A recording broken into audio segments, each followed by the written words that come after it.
우리 서로 인사 나누시길 바랍니다. 이렇게 인사 나눴으면 좋겠어요.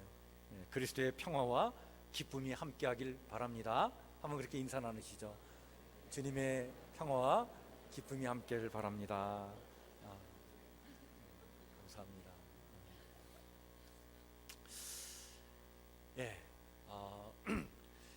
이제 우리 교회가 70년의 역사를 이제 한 달 후면 맞이하게 되는데요. 우리 70년 역사를 맞이하면서 교회에 반드시 교회가 감당해야 될 5가지 기능이 있는데, 예배와 또 교제와 교육과 그리고 봉사와 선교, 이 5가지의 사명을 우리가 잘 감당하는 교회가 되기를 소망하면서 오늘부터 5주에 걸쳐서 이러한 소망, 우리에게 주신 하나님의 비전을 우리 같이 나누는 그런 말씀을 나누고자 합니다. 오늘 첫째 시간에 하나님과 더불어 기뻐하라 라고 하는 제목으로 예배에 대한 이야기를 좀 같이 나누고자 합니다. 여러분, 우리가 하나님 앞에 이렇게 예배 드리러 오면 여러분들 하나님을 향한 여러분들의 소원이 있죠, 그죠? 아마 여러분들이 그런 소원을 가슴에 품고 하나님께 나와서 예배를 아마 드릴 것입니다. 그런데 예배 자리로 나온 여러분들을 향한 하나님의 소원이 있습니다. 그게 뭘까요? 여러분, 우리를 향한 하나님의 소원, 그것은 바로 뭐냐면 우리가 이 땅을 기뻐하며 살아가는 것. 하나님 그것을 소원하시는 줄 믿습니다. 하나님의 소망, 하나님의 소원, 바로 그것입니다. 기뻐하며 살아가는 거예요. 우리가 이것을 어떻게 알 수 있냐면, 하나님께서 태초인과 아담과 하와를 창조하시고 어디에 살게 하셨냐면 에덴 동산에 살게 하셨습니다. 여러분, 에덴이라는 뜻이 바로 뭐냐면 기쁨이라는 뜻이에요. 그러니까 하나님께서 태초의 인간을 창조하시고 기쁨의 동산, 에덴 동산에 살게 하셨다는 것은 하나님께서 인간을 창조하시고 이 인간을 향한 하나님의 소망과 소원이 무엇이냐면 기쁨이라고 하는 사실입니다. 그래서 여러분, 이 하나님의 소원이 기쁨인데, 이 기쁨에 대한 이야기를 성경은 많이 강조를 합니다. 특별히 여러분들 빌립보서 4장 4절에 보면 이런 말씀이 있죠. 주 안에서 항상 뭐 하라고요? 기뻐하라. 내가 다시 말하노니 기뻐하라. 이렇게 말씀을 주고 있습니다. 항상 기뻐하는 것, 이것이 하나님의 소원이고 우리를 향한 하나님의 소망이십니다. 하나님의 비전이에요.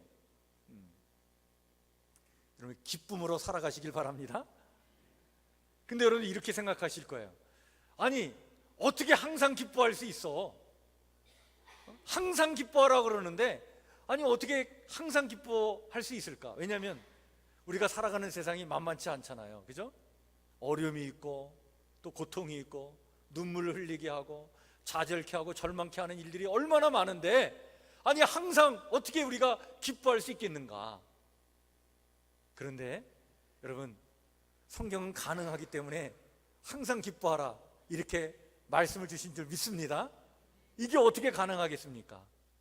빌립보서 4장 4절 말씀에 보니까 항상 기뻐하라 라고 하는 그 말씀 앞에 뭐가 강조되어 있냐면 주 안에서, 이렇게 말씀해 주고 있습니다. 주 안에서 이게 가능하다는 거예요. 주 안에 살면 항상 기뻐할 수 있다는 겁니다. 근데 여러분, 주 안에 산다는 게 도대체 어떻게 사는 것이 주 안에 사는 것입니까? 예, 그렇습니다. 여러분이 주 안에 산다는 것은 내가 내 인생의 주인으로 살아가는 것이 아니라 내 인생의 주인을 하나님으로 인정해 드리고 내 인생의 주인이 되고자 하는 내 자신을 내려놓고 내 인생의 주인의 자리에 하나님을 모셔드리고 하나님의 그 주권과 통치와 다스림 속에 살아가는 삶, 이것이 주 안에 살아가는 것입니다. 그런데 놀라운 게, 여러분, 내가 내 인생의 주인이 되어가지고 내 생각대로 내 뜻대로 내 능력을 가지고 내가 내 인생의 신이 된 것처럼, 주인이 된 것처럼 그렇게 살아보지만, 여러분, 내 인간의 한계가 있기 때문에 우린 절망할 수밖에 없어요. 좌절할 수밖에 없어요. 그런데 내 인생의 주인을 내가 아니라 주님께 맡겨드리고 주님의 주권에 맡겨드릴 때에 그 주님의 다스림과 통치 안에서 살아갈 때 여러분, 거기서 우리에게 주어지는 기쁨이 있습니다. 평안이 있습니다. 그 기쁨과 평안은 하나님이 주시는 기쁨이요 평안인 줄 믿습니다. 이 기쁨이 우리 안에 있으면 여러분, 우리는 에덴 동산에서 삶을 살아갈 수가 있어요. 기쁨의 삶을 살아갈 수 있는 것입니다. 그런데 하나님의 그 다스림과 주권과 통치를 인정해 드리지 않으면 우리는 에덴을 상실하고 살아갈 수밖에 없습니다. 마치 아담과 하와가 하나님처럼 되려는 그런 교만한 마음에 금지된 열매를 먹음으로 에덴 동산에서 쫓겨난 것처럼 여러분, 에덴을 상실한 인간은요 기쁨을 누릴 수가 없는 거예요.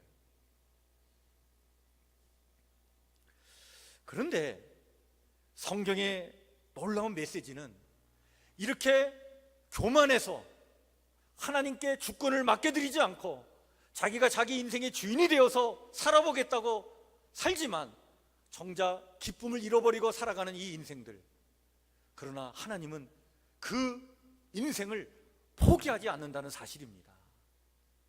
이게 놀라운 하나님의 은혜예요.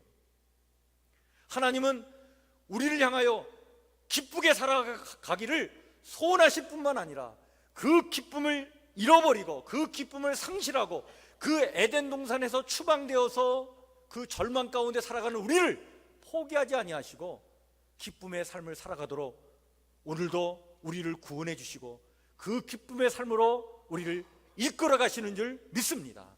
이게 하나님의 사랑이고 이것이 하나님의 은혜인 것이에요.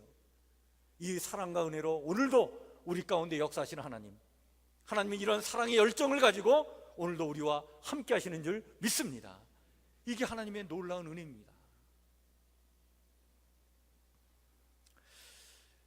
여러분, 이 사실을 우리가 어디서 알게 되냐면 우리가 구약 성경을 통해서 이스라엘 백성을 통해서 알게 돼요. 이스라엘 백성들이요 나라를 잃어버리고 70년 동안 바벨론에서 포로 생활을 했습니다. 이 포로 생활 그 자체는 마치 광야에서의 삶과 사막에서의 삶과 같은 그런 삶이었습니다. 하나님을 저버리고 하나님의 뜻을 무시하고 살다가 나라를 잃어버리고 바벨론에 끌려가서 70년 동안 노예 생활을 하게 된 거예요. 그런데 하나님은 이 이스라엘 백성들을 포기하지 않으십니다. 이사야 선지자를 보내셔서 이제 이 포로 생활 70년, 이 70년을 내가 끝장내고 다시 너희를 다시 그 땅에서 불러내서 예루살렘으로 돌아오게 해주겠다. 그때 내가 그 광야에 그 사막에 생명수를 내가 보내주겠다. 이 약속을 해주십니다. 그 약속의 말씀이 이사야 43장 19절 20절의 말씀인데 거기서 이렇게 하나님께서 말씀을 주십니다. 보라, 내가 새 일을 행하리니 이제 나타낼 것이라. 너희가 그것을 알지 못하겠느냐? 반드시 내가 광야의 물을 사막의 강들을 내어 내 백성 내가 택한 자에게 마시게 할 것임이니라. 그 광야와 사막과 같은 삶을 살아가는 에덴을 잃어버리고 정말 기쁨을 잃어버리고 살아가는 이 백성을 내가 포기하지 아니하고 그들에게 생명수를 마시게 할 것임이니라. 이렇게 말씀해 주고 있는 거예요. 그것은 바로 기쁨을 회복시켜 주시겠다라고 하는 약속의 말씀입니다.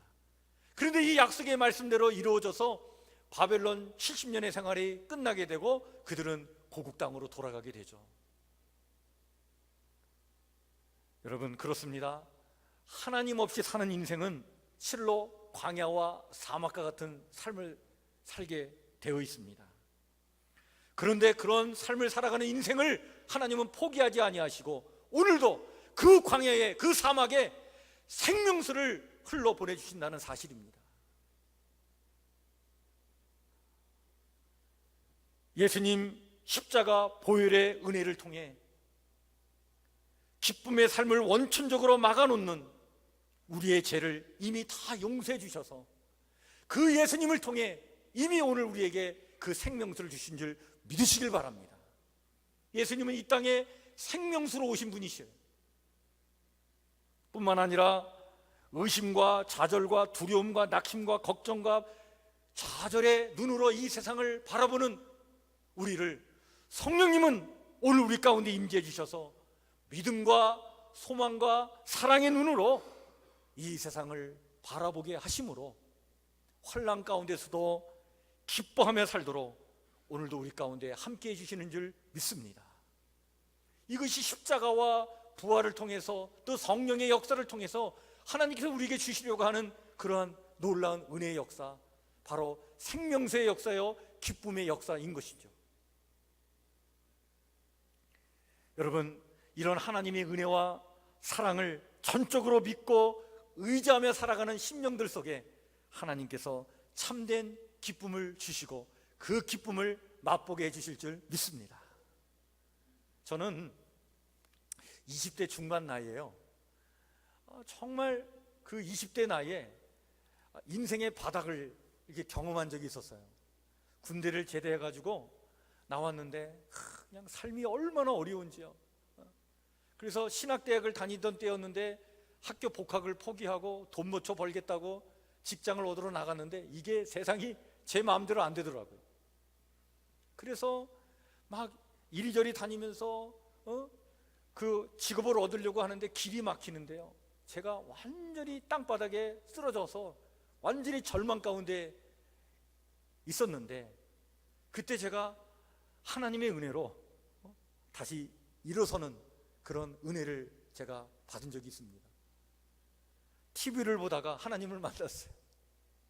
거기에 한 영화였는데 그 영화에 에릭 선교사라고 하는 선교사에 대한 이야기가 나오는데, 이 에릭 선교사가 중국으로 선교 활동을 하러 나가기 전에 영국 사람인데 영국을 위해서 올림픽 때 육상 경기 선수로 그가 나가게 됩니다. 근데 그 육상 선수 대표로 선발되기 위해서 그 영국에서 예선전을 치르는데 이 달렸다 하면 1등을 하는 거예요. 그러니까 막 기자들이 몰려듭니다. 기자들이 인터뷰하겠다고 마이크를 들이댑니다. 그런데 그 기자들 앞에서 이 에릭 선교사가 이런 말을 하는 거예요. 자기 잘났다는 얘기를 하지 않고 이런 말을 합니다. 여러분, 우리의 인생이 이 운동 경기장과 똑같습니다. 출발점이 있으면 반드시 종착점이 있기 마련이죠. 근데 출발을 해서 종착할 때까지 우리가 쓰러지지 아니하고 넘어지지 아니하고 끝까지 달릴 수 있는 힘이 어디 있는 줄 아십니까? 우리 안에 있지 않습니다. 하나님께 있습니다. 아니, 인터뷰를 하는데 기자들 앞에서 이런 메시지를 전하는 거예요. 그런데 그 메시지를 듣는 순간 저는 그것이 하나님의 말씀으로 들려왔습니다. 20대 중반의 그 젊은 나이에 제가 절망 가운데 쓰러져 있는데 제 자신을 가만히 보니까 제가 제 인생을 나의 힘으로만, 내가 가지고 있는 힘과 능력으로만 달리려고 하다가 쓰러져 있었던 거예요. 제가 그 순간 하나님 앞에 무릎을 꿇고 기도를 했습니다. 하나님, 그렇습니다. 이제 제 인생을 하나님께 맡겨드립니다. 제 인생의 주인이 제가 아니라 하나님인 것을 고백을 합니다. 이제 전적으로 하나님께 맡겨드리오니 주님 뜻 가운데 저를 이끌어 주시옵소서. 그렇게 회개하면서 기도를 하는데 그 기도를 하는 중에 제 안에 기쁨이 다시 막 샘솟듯 일어나게 되는 거예요. 제가 그 은혜를 잊고 그 다음 해에 다시 신학 공부를 하기 위해서 학교에 복학을 하고, 그리고 오늘 이렇게 목사가 됐어요. 하나님의 은혜인 줄 믿습니다. 여러분, 그렇습니다. 저는 70년의 역사를 맞이하는 우리 성북교회 성도들을 위해서 이 권면의 말씀을 드리고 싶어요. 여러분, 우리를 향한 하나님의 소원은 바로 기뻐하는 것입니다. 주 안에서 여러분 기쁨의 삶을 살아가시기를 주의 이름으로 간절히 축원해 드립니다. 제가 새벽마다 무릎 꿇고 하나님 앞에 기도하는 기도의 제목이 있습니다. 성북교회와 성도들을 위해서 제가 무엇을 기도하는지 아세요? 제가 새벽마다 무릎 꿇고 기도하는 게 이겁니다. 하나님, 우리 성북교회 성도들이 정말 이 하나님의 소원이 이루어져서 기쁨의 삶을 살게 해 주시옵소서. 기뻐하며 살게 해 주시옵소서. 하나님 주시는 행복을 누릴 수 있도록 하나님 우리 성도들을 축복해 주시옵소서. 20대 중반의 그 젊은 나이에 제가 절망 가운데 쓰러져 있는데 그 기자들 앞에서 이런 메시지를 전하는 거예요. 아니, 인터뷰를 하는데 기자들 앞에서 여러분, 성북교회 성도들 위해서 이 담임 목사가 새벽마다 이것을 놓고 기도하고 있는 줄 믿으시고 여러분들도 함께 기도하셔서 하나님 주신 기쁨을 누리며 살아가는 축복의 인생 다 되시기를 주의 이름으로 간절히 축원해 드립니다. 그런데요, 여러분, 하나님께서 주시는 기쁨은 성경에 보니까 그냥 나 혼자 기뻐하는 기쁨이 아니라 성경이 얘기하는 기쁨은요, 더불어 기뻐하는 기쁨입니다. 그래서 여러분, 기쁨은요, 우리 성도들과 함께 기뻐해야 되고, 우리의 다음 세대들과 함께 기뻐해야 되고, 우리의 이웃들과 함께 기뻐해야 되고, 그리고 이 세상과 함께 기뻐하는 것, 이것이 하나님이 주시는 기쁨인 줄 믿습니다. 그런데 무엇보다도 가장 중요한 더불어 기쁨은 누구와 함께 기뻐해야 되냐면, 여러분, 하나님과 함께 기뻐하는 기쁨인 줄 믿습니다. 하나님과 함께 기뻐하는 것, 하나님의 기쁨이 나의 기쁨이 되고 나의 기쁨이 하나님의 기쁨이 되어서 정말 우리의 심령 가운데, 우리의 삶 가운데 하나님 주시는 기쁨이 충만할 때 여러분, 우리는 참 기쁨을 누릴 수 있는 것이죠. 그런데 여러분, 하나님과 더불어 기뻐하는 게 이게 뭐냐면 이게 예배입니다. 여러분, 예배가 뭡니까? 예배는요, 하나님과 더불어 기뻐하는 거예요. 이게 예배입니다. 그래서 예배는 하나님과 더불어 기뻐하는 그 즐거운 잔치에 우리가 초청을 받아가지고 그 초청에 응해서 하나님의 기쁨이 오늘 나의 기쁨이 되도록, 하나님이 주시는 기쁨이 우리의 심령 가운데, 우리의 삶 가운데 충만해지기를, 그 축복의 시간을 우리가 나누는 것이 이게 예배의 자리고 예배의 시간인 것입니다. 여러분, 예배를 통해 하나님과 더불어 기뻐하는 축복의 인생이 되시기를 주의 이름으로 간절히 축원해 드립니다. 우리가 예배라 그럴 때 이런 예배의 기원은요, 어디에 있냐면 안식일에 있습니다. 그래서 오늘 우리가 본문 말씀으로 창세기 2장 2절부터 3절까지 있는 말씀을 읽었는데, 여러분, 하나님께서 천지를 다 창조하시고 난 다음에 그 창조하신 창조물들을 볼 때마다 하나님께서 기뻐하십니다. 기뻐하십니다. 기뻐하십니다. 6일째 인간을 창조하시고 성경에 보니까 뭐라고 기뻐하셨냐면 심히 기뻐하셨다, 이렇게 표현하고 있어요. 그리고 그 창조의 사역을 다 마치시고 난 마지막 7일째에 하나님께서 안식하셨습니다. 그리고 그 안식하신 그날을 하나님께서 거룩하게 하시면서 하나님의 백성들에게 명령하시죠. 출애굽기 20장 8절에 보니까 10가지의 계명을 주면서 그 중에 하나의 계명으로 안식일을 기억하여 어떻게 해요? 거룩히 지키라, 이렇게 명령하십니다.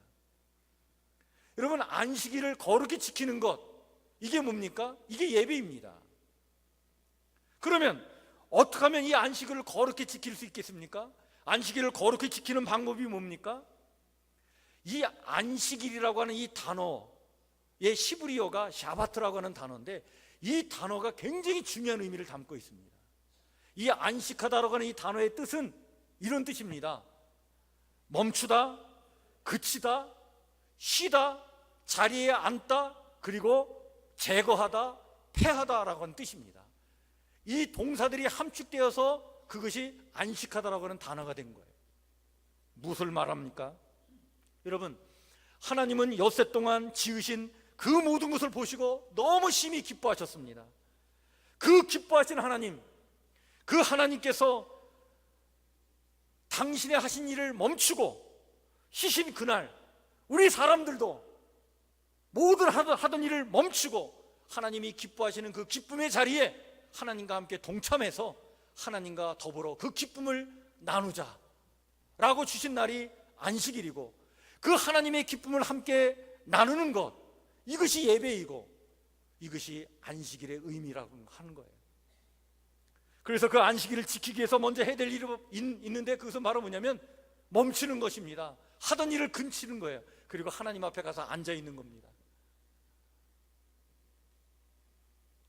이런 기쁨의 자리를 함께 나누지 못하는 우리의 분주한 삶의 일들이랑 다 제거해버리고 다 폐하해버리고 우리를 진정으로 쉬게 하지 못하는 이 어둠의 세력들이랑 다 물리치고 이제 하나님과 더불어 기뻐하는 자리로 나와라, 이게 안식하다라는 의미예요. 근데 성경에 보니까 여러분, 만약 우리 인간이 안식하지 않으면 하나님께서 친히 우리로 하여금 강제로 안식하도록 우리의 삶의 어둠의 세력들을 다 제거하시고 폐하시고 물리쳐 주셔서 하나님께서 우리에게 안식을 주신다는 말씀이 이 샤바트라고 하는 단어에 함축되어 있는 의미입니다.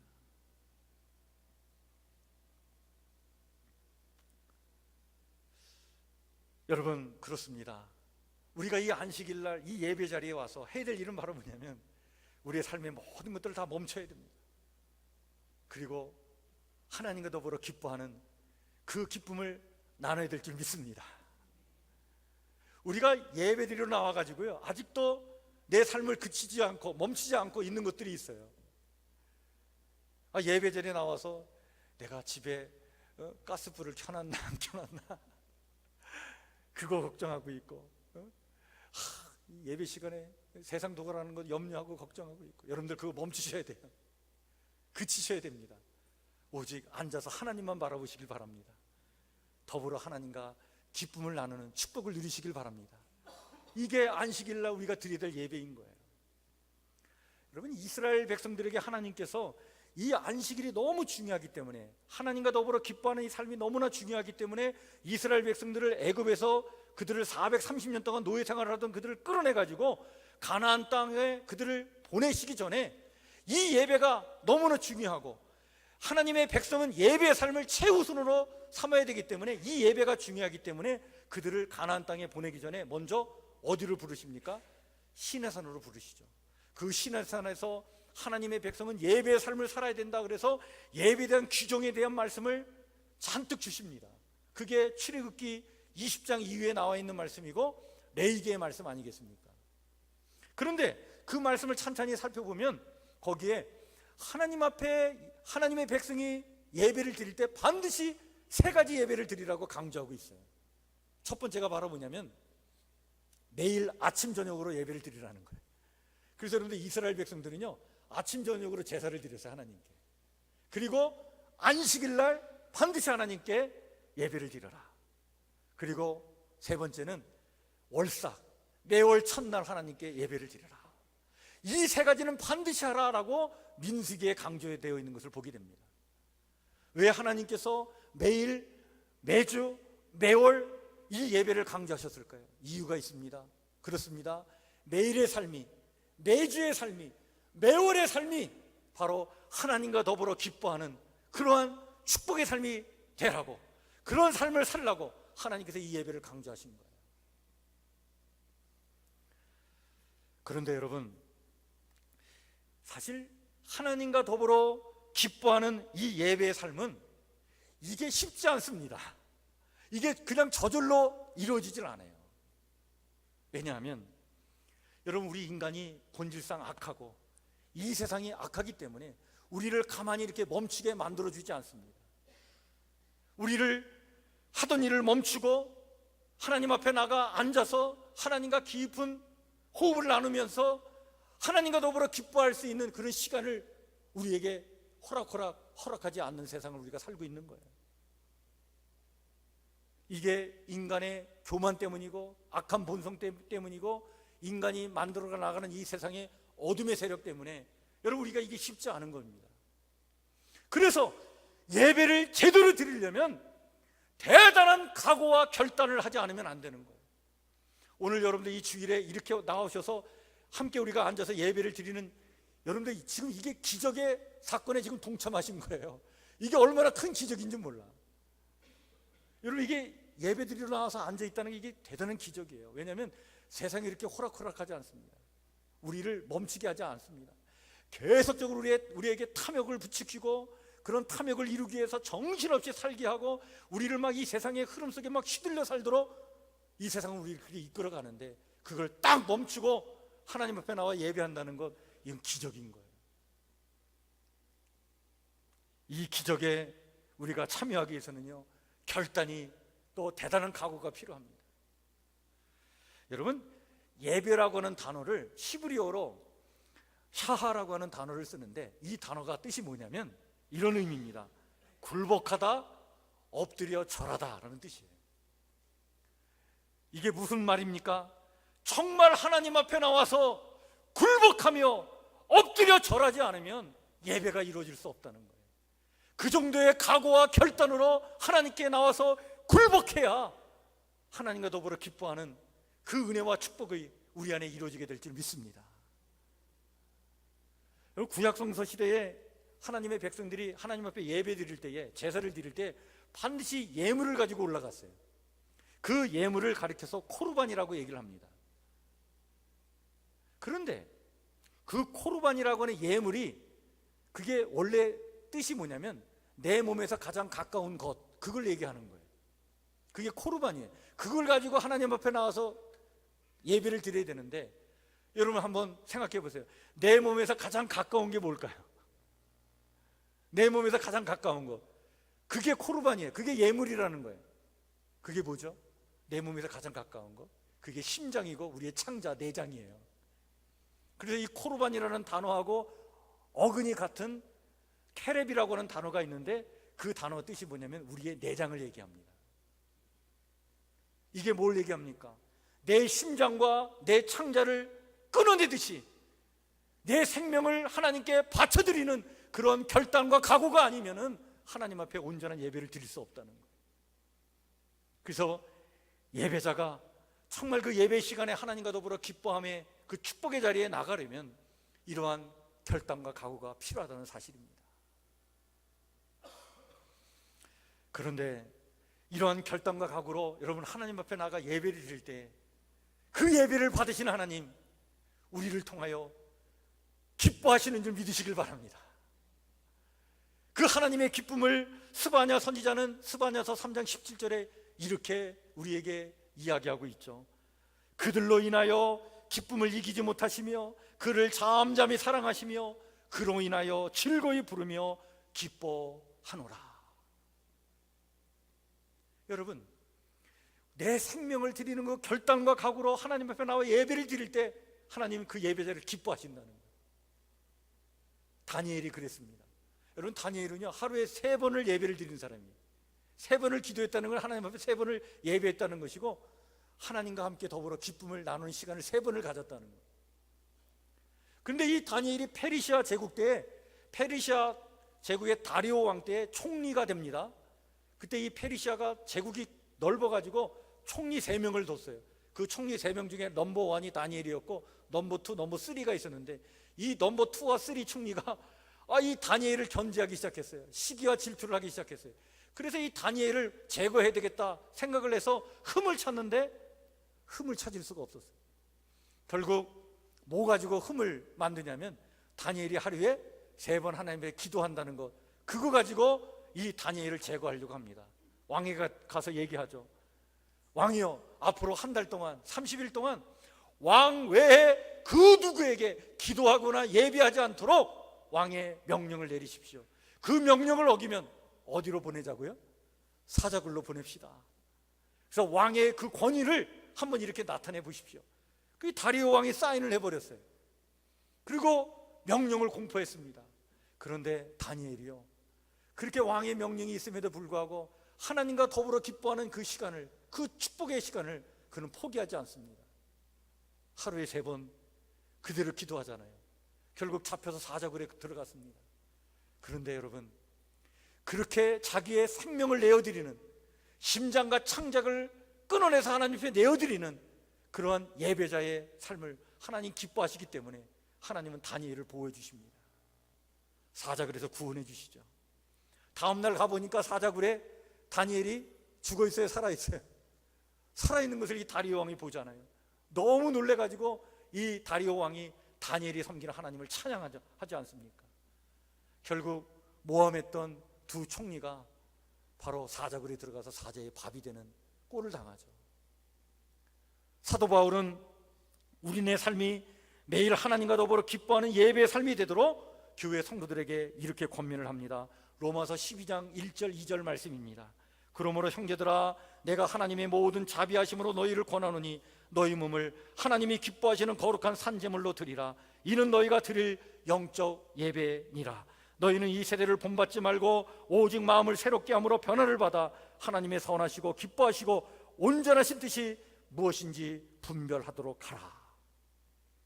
산재물이 되려는 결단, 자기가 자기 인생의 주인이 되어 거침없이 쉬지 않고 탐욕만을 추구하는 그 세대를 본받지 않으려고 하는 그 의지, 하나님 기뻐하시는 것이 무엇인지를 늘 분별하여 하나님과 더불어 기뻐하는 삶을 살고자 하는 그 헌신, 그러한 신앙의 결단, 오늘 이것이 우리에게 필요한 것입니다. 창립 70주년을 맞이해서 성북교회 성도들이 무엇보다 참으로 예배를 잘 드리는 성도들이 되기를 주의 이름으로 간절히 축원해 드립니다. 여러분, 예배 시간마다 하나님과 더불어 기뻐하는 그 기쁨을 소망하시고 하나님 소원하시는 그 기쁨이 우리의 심령과 우리의 삶에 충만하시기를 바라시면서 이 예배를 여러분들 마음껏 즐기시길 바랍니다. 예배는 무거운 자리가 아닌 거예요. 여러분, 이 예배 자리는 기쁨의 자리입니다. 그 기쁨을 누리시고 그 기쁨 가운데에 여러분들 평생을 살아가는 하나님의 위대한 신앙인들 모두가 되시기를 주의 이름으로 간절히 축원해 드립니다. 기도하겠습니다.